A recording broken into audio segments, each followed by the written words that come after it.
right, top 100 time. I've been looking forward to a top 100. I am Nick with Envy Board Gaming. Just alone this time. Vic is going to join me once we get down to the top 50.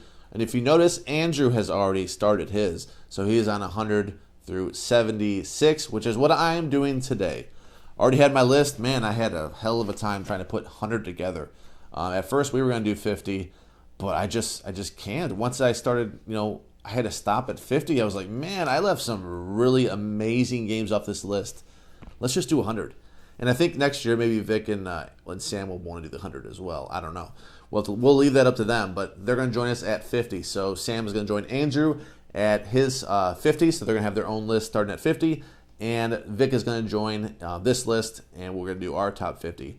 Then at the end, the very final 10, and Andrew's already went over this, but I'm going over it again in case you didn't watch. At the final 10, all four of us are going to get together and share our top 10s. So that'll be happening real soon. This idea was actually, and people have asked me like favorite games of all time. I get asked that a lot. It's probably the most common question you're going to get asked if you have a YouTube channel on board games. What are your favorites? Yeah. But the first person that actually brought it to my attention that we should do a top games of all time was Morales, one of the people on our channel. And I want to do that. I wanted to do it, and I'm glad I'm doing it right now. So we're just going to get started. Number 100 here. Start with 100, and it's a legacy game. I have only two on this list, I believe. This one is, I believe, the base game before Legacy. Probably most people's first cooperative game. Yeah, there are other ones. There were ones before that. But I would say this one's the most popular. It's Pandemic. And this one is, in particular, Pandemic Season 1. Season 1 just worked out better. We've played 0, 1, and 2. 2 was starting out better. I thought 2 had the most promise. I really thought 0 would be amazing. We're playing 0 right now. We're in June or July. But Season 1, I would say so far, has to be my favorite. So, little spoiler, this will be the only Pandemic title on this list. Pandemic Season 1 is going to be a pick, and not give any spoilers. It's been out for a few years and whatnot, but you don't want to talk too much about a legacy game at all, like go into detail. But it's Pandemic. So, if you've played Pandemic or know of Pandemic, cooperative game, pretty standard, trying to get rid of a pandemic in the world. Pretty applicable. All right, so that is number 100. Number 99, also a cooperative game. I don't own it anymore. It's because it's out of print, so you can get a pretty penny for it. It had a Kickstarter recently. Great Dice Combat. It is The Reckoners. So if you didn't back it on Kickstarter and you wanted the game, it's going to be hard to get. Hard to one to find out there. It comes in stock once in a while, but it's pretty marked up. Great Dice Combat, though. That's what I'd known it most for. Also, known it most for it, very difficult. Very difficult to win. Vic and I played it 9 times. We played it 2-player. We played it 4-player. 0-9. Couldn't win it. But super fun Dice Combat. I love how you're trying to make decisions as a team to really, hone in on the best strategy to beat the game. Obviously, we were not successful, but it's still super fun. That's my number 99, The Reckoners. It's based on a book, too, which I have not read. So the theme, it didn't add anything for me. It was still really good. 98 here is the game, actually a game that we borrowed from Andrew and Sam, and we liked it quite a bit. You can play it cooperative or not. You can play against each other. It's Stop Thief, an app-driven game. So if that deters you, then, it might not be for you. But the app is necessary for this one. You're trying to track down the movements either of an AI or your opponent and capture them and get points, get money in this case. So, hidden movement game, really clever. Enjoyed it a lot. Thought it was engaging. That is Stop Thief. 97 is a game that if you would have asked me probably 5 months ago, would it be on Vic's top 50? I would say 100% for sure. Chimera Station would be on her list. It's on my list as 97, but unfortunately for us, I guess Vic, it dropped a little bit for her, I guess, when we played it more recently, and I thought it went up a little bit for me. It's a worker placement game. The clever thing is your workers, they can do different things. They're like mutating aliens, and based upon what pieces you snap on your aliens, they can do different things. They have different abilities. So it's really cool. This one, there's one that easier to feed because they can actually eat their arms, which are leaves, so they can eat themselves to feed. They don't have to get fed as much. And the food in this game are green hamburgers. Anyway, it's just a weird game, but it's fun worker placement where the workers are all different. So I think it's a great concept, really fun. That is my number 97, Chimera Station. Okay, number 96 is a game I don't own. I haven't played in person. So what is on this list for? It is on this list because I played the app version a few times. This one is Rurik Dawn of Kiev. Really clever where you're prioritizing, you're putting these workers out to prioritize a different board out here. The mechanism over there is excellent. Then you have another board, the main board, where you can get resources and whatnot. Anyway, it all ties together really nice. It was fun to play on the app. I don't think I played in person. Now I'm questioning it, but I don't think I ever have played in person. All my plays were on Tabletopia, I believe. Anyway, it was really fun. We played it online with friends. We played it just as a 2-player, I believe. I could be wrong with that. It's been a little while. But I do hear people saying, this is a little odd to me, but I can see some part of it, that people that like Scythe, they're recommended to try Rurik Dawn of Kiev. I can see that as far as a resource part of it on that map, but for me, the main catch of that game was the prioritizing on the other board. But anyway, it's a really fun game. Rurik Dawn of Kiev is my number 96.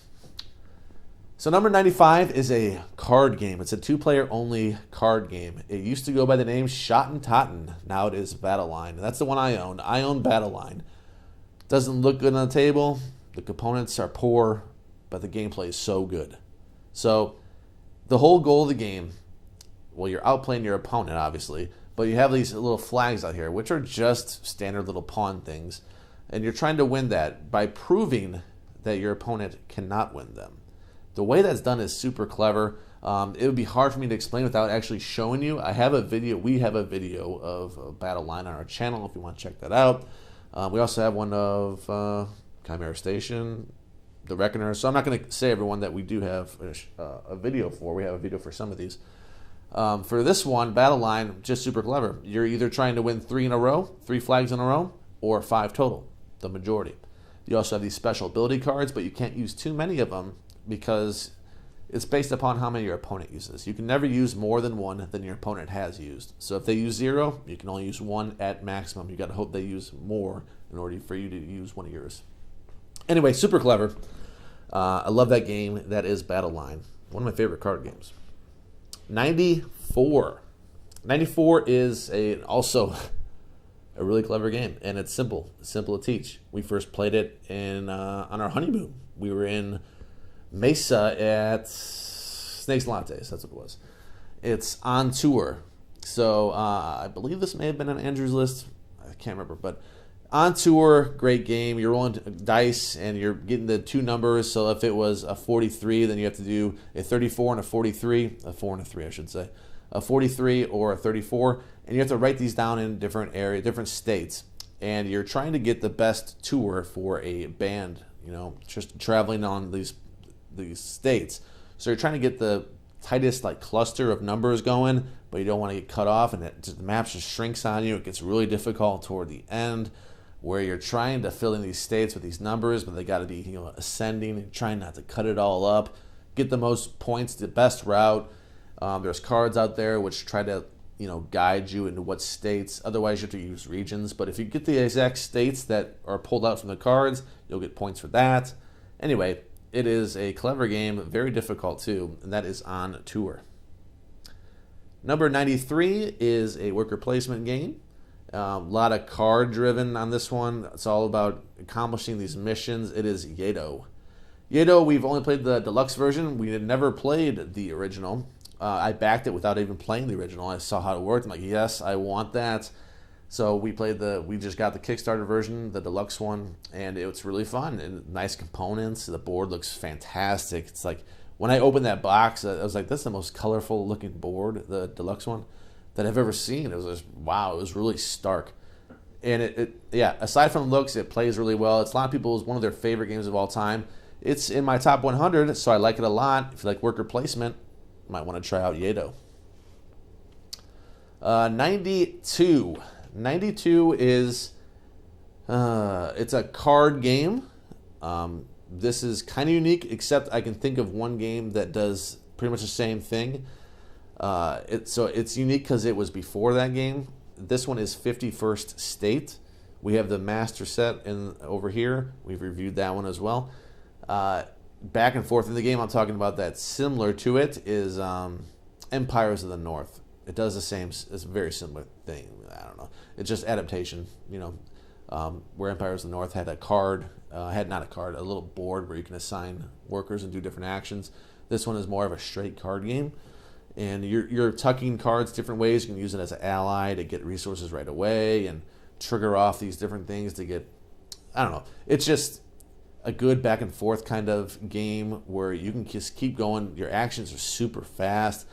The downside is sometimes your opponents will have an engine so good that the other person is done and they're just waiting for your opponent to finish for the round. So that's why it's not higher on that list, because there is that awkwardness that one player does have a better engine. You have to wait for them to finish. So if you can get past that, it's even better. That one is my 92 51st State. Number 91, another cooperative game on this list. It is Ghost Stories.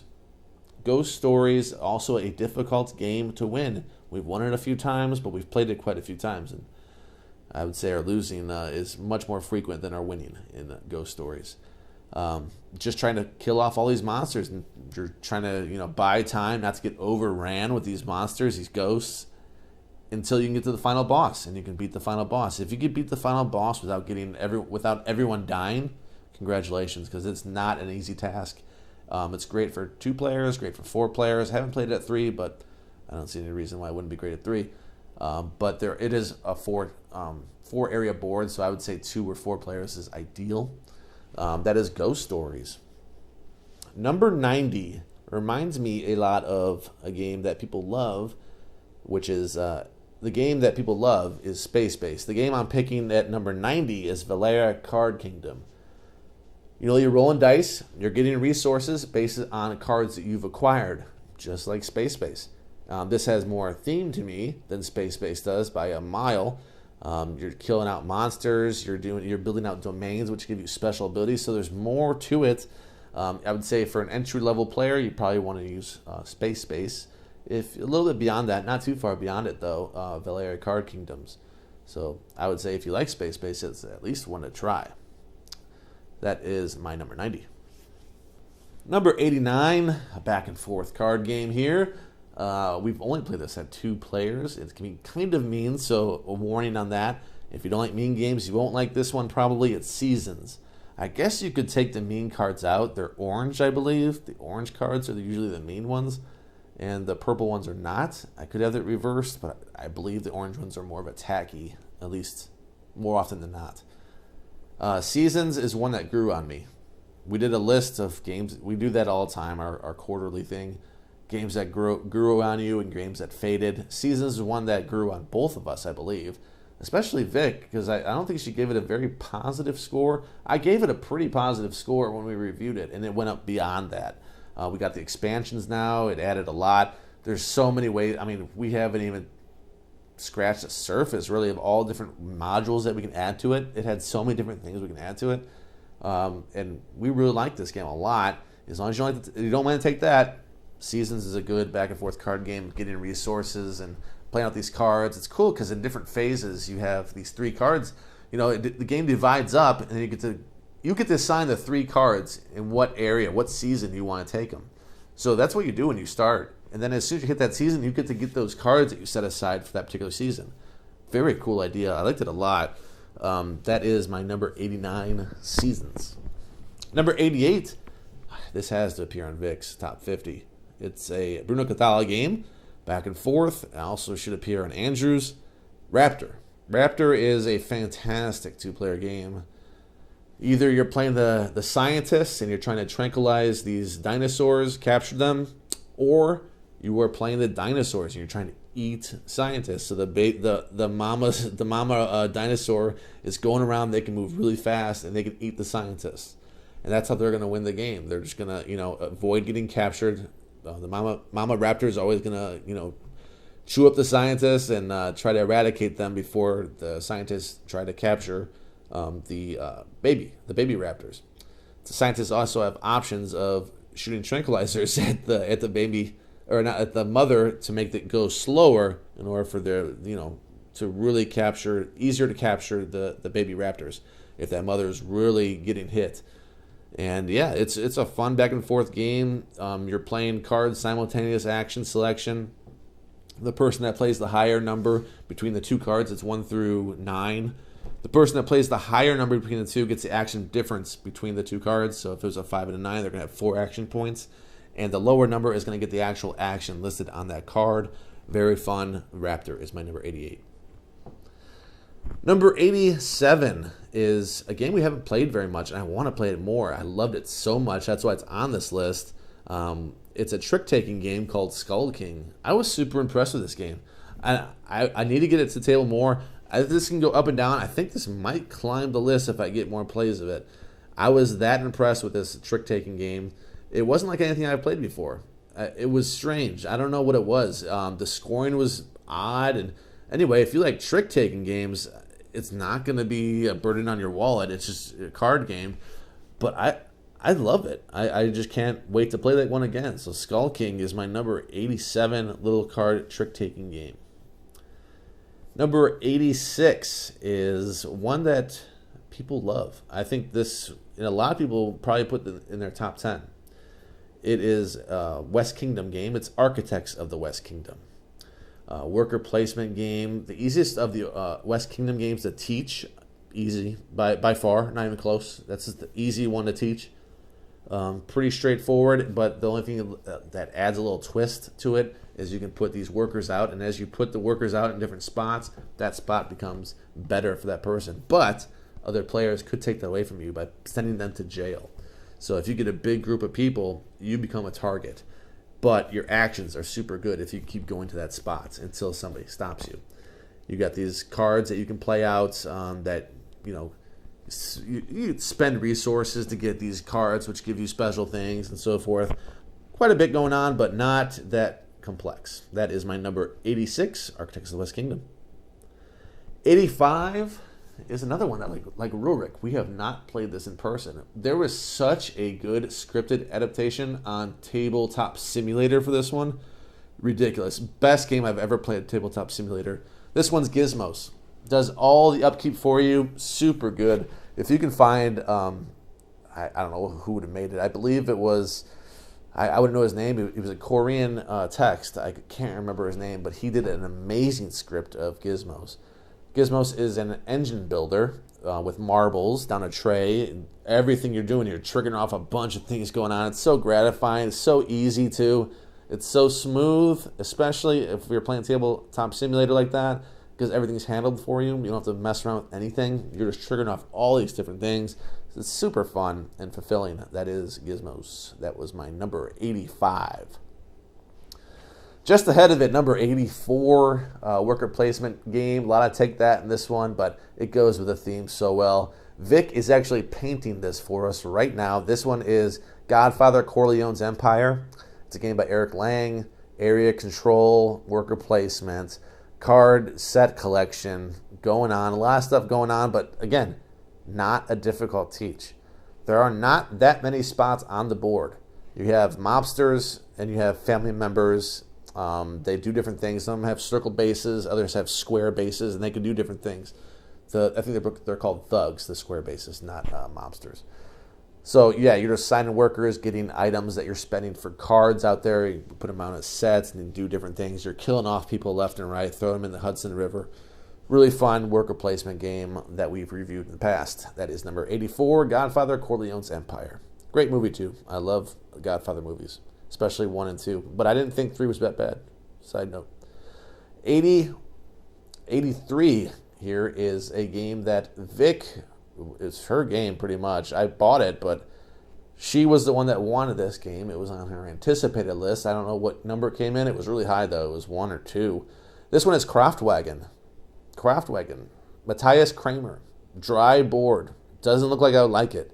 Just the board itself, when I open up, we'll just get through this. This one probably won't be very good, and it's very good. It is a very good game. Building out cars, racing cars, doing all kinds of things in the rondel there with your turn. You're doing the action markers. picking what actions you want, getting these cards to give you special abilities from people. There's different people that give you abilities. You're building out engines, you're building out motors, and just, trying to get the most points. And I thought it was really fun. I was surprised how great this game is. Don't be deceived by the looks of that one. Craftwagon is a solid game. That is my number 83. Number 82, a very popular game, but again, a dry game. A game that other people probably will not even try because of how dry it is. But it is very popular. If you do try it, people tend to like it. It is Concordia. Concordia, we've only played it 2 players, and I think a lot of people say it's even better at a higher player count. I thought it was great at 2. You have your set cards, so again, it's not that difficult of a teach because on your turn you're playing these cards and doing the actions on them. You can get better cards with certain actions. You're building out these paths to collect resources, trying to chain off things, fulfill different items, getting points based on what you're selling and whatnot. Getting these different posts, land or sea. It's just a fun, straightforward. Using you have your preset hand of cards. You can get better cards, playing out actions based on the cards that you have. But it's not really a deck builder. You're not, to me, it's not. You can get those cards back, but I don't know. It is somewhat of a deck builder. I can see that you calling it a deck builder because you will have a hand of cards and you get to play those cards like you would deck builder, but that doesn't fit the stereotypical trope of draw on 5 and see what you get. You're trying to get your cards back, sure, but you're drafting other cards. You're trying to basically play all the cards that you can, as opposed to a deck builder where you're trying to eliminate cards and get out this perfect hand that's just like every card is amazing. But that's not quite the case with this one. That was my number 82. That is Concordia, a classic. Number 81 is one that flew under the radar. It is a dice placement game. I think Vic really likes this one. I wouldn't be surprised to see it top 50.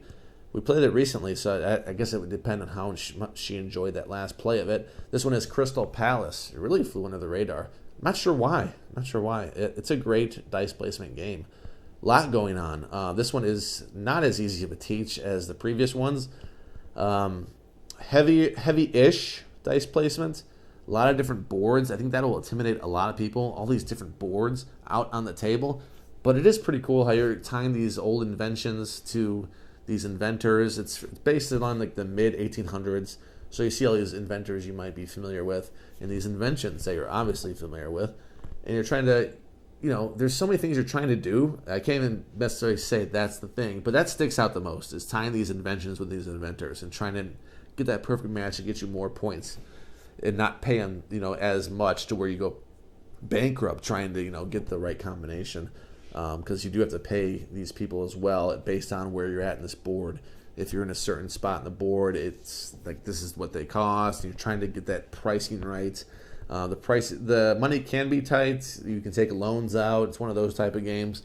But very good dice placement game. That is my number 80. That was my number 81. Crystal Palace. So my number 80, I was just about to say it. It is a game that I let. Actually, no. Did I? I don't think I had to let him borrow. We just played it here. We played it a few times. I played it with Andrew, 2-player. Then Sam joined in and played it. Vic was busy doing something, and we just played this game, Kanagawa. Beautiful game. I believe it made their list for most relaxing, top 10. I was, I could be convinced because of the artwork and whatnot. There is some turn angst where you need certain things that I don't feel relaxed when I play. I'm like, oh, I really need that card. Please don't take it. A great looking board, a bamboo type board. It's really good. I can see the zen that they're talking about when they talk about Kanagawa.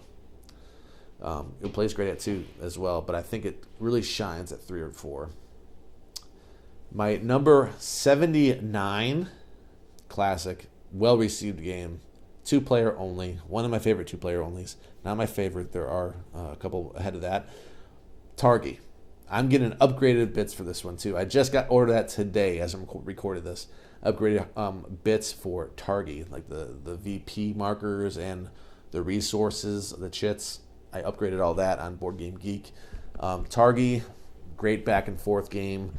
You're basically where you're assigning 2 pawns and there's a card board. The board is all cards, and where they cross are actions you're going to take. as well as the where you put your 2 points. You're going to do those actions as well to get you resources to build out your own tableau to score different points. It plays so well, and there's I think they're called a robber or a thief that goes around the board that blocks certain actions, and you can't go on their actions. There's so many things that are blocking you, and you're trying to find the best way, the most optimal way to play your pawns to give you the most points. Really good, Targi, great 2-player game. Number 78 is a game that I've only played online as well. It is a classic, though. People, this is an oldie. A lot of people are familiar with this, but if you just got in the hobby recently, maybe you're not as familiar. It's Hansa Teutonica. I will not say too much about this game because it's been a while. All I really remember is how much I enjoyed Hansa Teutonica. I haven't got to play it again. I played it online with our friends Brian and Kim, and I thought it was fantastic. I need to play this again so I can brush up on all the mechanisms going on. The board was old, dry, but just the flavor and everything, the way that it played, just, yeah, it's an old Euro, but I like old Euros. And this one, it seems like the oldest of the oldest, the driest, but it still played so good. And Euros just work that way sometimes. There are some really dry ones like this that you just find, your actions are gratifying, they're rewarding. You feel like this, this is clicking, the mechanisms of it. If you're heavy on theme, you're probably, not going to ever try this one. So this is a straight Euro game. Hansa Teutonica, number 78. Next is another Euro game. It is Brass Birmingham. It looks a lot nicer. It's a Martin Wallace game. I believe this would be a lot of people's top 10s for sure. Very well received game. Brass, it's a heavier game. I would say middle to heavyweight. 2 different phases in the game. Trying to chain off different things, getting beer, getting all kinds of stuff. And it's Euro, but it looks like a modern Euro, and it plays really well. So that is my Brass Birmingham, number 77. Last one for this list, number 76, is a fantastic, another boring-looking game with a rondel. Or not a rondel, but think of like, I'm going to throw out games that people don't even know, like Francis Drake, but Glenmore, maybe you know that one. Where you pass up different spots on the board, and you're not going to be able to go back to them. You're going to have to get the resources and deal with other people behind you taking up things, because you can never go back. So you're just trying to decide where you want to go. Anyway, this one is Heaven and Ale. I should say that beforehand. Heaven and Ale. You're going around these boards. You're tracking. You have a dark side of the board and a light side. And if you play it on the light side of the board, it costs double. So if you played a 5 water, it'll cost you 10 to play it on the light side, but it will produce water for you. And those resources will end up being points at the end of the game. If you put on the dark side, it's about coins. It'll produce coins for you, but you'll only pay the 5. So that 5 water that you put on the dark side of your board, it'll cost you 5, but it'll only give you coins to buy more things. I shouldn't say only give you coins, but the resources are ultimately what's going to give you points to win at the end of the game. Then you have monks out there, which trigger different things. You're hitting off different columns. There's quite a bit going on. I would say it's a medium weight game, but not too bad. It is a peaceful type game once you know how to play it. Vic and I actually put it, I think, as our number 10 on our relaxing list because it is a pretty relaxing game. And that one is number 76, my last one of this list, Heaven and Ale. So we will be back, or I'll be back in the next one with my 51 through 75. And then, of course, Vic's going to join. We're going to do 10 increments after that. And make sure, if you have not watched Andrew started before mine, go check his out. He already has, by the time you're watching this, he already has posted 76 through 100. He'll be doing, I guess the next video would probably be the 51 through 75. And then I'll do mine. And then we'll be happy family at the very end, all 4 of us with our top 10s. So I cannot wait for that. All right, folks, we will see you all on the next one. Thanks for watching. Bye-bye.